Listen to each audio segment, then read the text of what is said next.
વિદ્યા મંદિર દાંતીવાડા ખાતે આજે ત્રિરંગા યાત્રા કાઢવામાં આવી હતી અને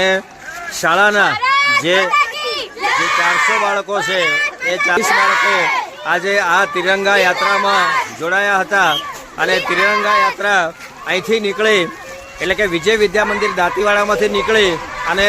સમગ્ર ગામમાં આ ત્રિરંગા યાત્રા ગામમાં રેલી કાઢી હતી અને ગામના લોકોને આની જે આપણી આઝાદી છે એ આઝાદી અંગે ગામના લોકોને સમજ આપવામાં આવી હતી કે આપણને કેવી કઠણ પરિસ્થિતિમાં આઝાદી જે મળી છે અને એ આઝાદી આપણે સાચવી રાખવાની છે। આઝાદી મેળવવામાં જે શહીદો અમર થયા છે એમને આજે યાદ કરવાનો દિવસ છે અને શહીદોની યાદમાં અને દેશની પ્રગતિમાં આ 15મી ઓગસ્ટ અને જે આપણો રાષ્ટ્રીય તહેવાર છે એને ધામધૂમથી ઉજવવા માટે આ રેલીનું આયોજન કરવામાં આવ્યું હતું। હર ઘર તિરંગા જે મોદી સાહેબનો જે સૂત્ર છે એ સૂત્રને સાર્થક કરતી આ રેલી યોજવામાં આવી હતી। News ACP Bharat Banaskantha Palanpur.